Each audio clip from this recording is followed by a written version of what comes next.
요즘 집값 때문에 결혼 못 한다라는 얘기들도 많잖아요. 왜냐하면 맞습니다. 집값이 너무 높다 보니까 결혼도 잘 안 하고 음, 출산도 좀 잘 안 한다라는 얘기들 때문에 뭐 사회적인 문제가 일어나고 있는 것 같기도 한데, 네. 그래서 그런지 저출산 대책의 일환으로서 자녀 특별 공급 조건을 일원화한다라는 보도들이 있더라고요. 네. 그런 내용들하고 기대 효과가 발휘가 될지, 내용이 네. 어떻고 과연 이 내용을 가지고 어떤 효과가 음, 있을까? 어, 애들 많으시잖아요. 저 애가 둘이죠. 또 효과가 있을지 좀 궁금하기도 해가지고, 네. 네, 올해 상반기 내 공공주택 다자녀 특별공급 청약 기준이 두 자녀 이상으로 좀 일원화가 됩니다. 현재 공용 분양은 4자녀 이상으로 공공임대는 두 자녀 이상으로 각각 기간에 달리하고 있는데요. 이 태아나 입양 자녀도 해당 인원에 포함될 수 있고, 그리고 위장 이용 등을 통한 공공주택 부정 청약에 대해서는 모니터링이 좀 강화될 계획입니다. 이 대통령 직속 저출산 고령사회위원회는 지난달 28일이죠. 청와대 영빈관에서 대통령 주재로 회의를 갖고 이 같은 내용을 포함한 저출산 고령사회 정책 추진 방향 및 과제를 발표했습니다.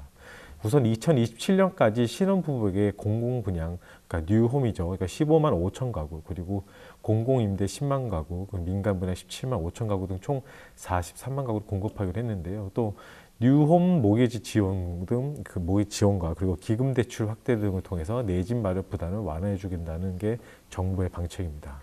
이 신혼부부 대상 구입자금 대출 소득 조건 대상은 기존 7천에서 8,500만 원 이하로, 이 전세자금 대출 소득 조건 대상은 기존 6천에서 7,500만 원 이하로 각각 확대가 되고요.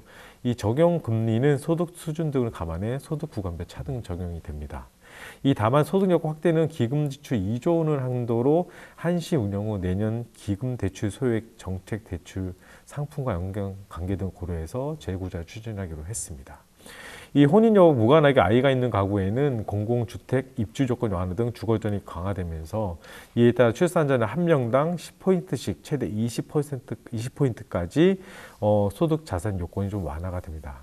예를 들어서 자녀가 2명일 경우 가득소득이 중위소득 120%에 해당하는 경우는 월 648만 이하 자산이 소득 3분위 순자산 평균의 120%인 4억 3,300만 원일 경우 통합 공공임대주택에 입주할 자격이 주어집니다. 그래서 이를 두고서도 일단은 이 소득이나 이런 부분이니까 대출만 어느 정도 좀 더 나아지고 오는 것 때문에 이 아이들이 키우는 부분이 이 집 문제뿐만이 아니잖아요. 네.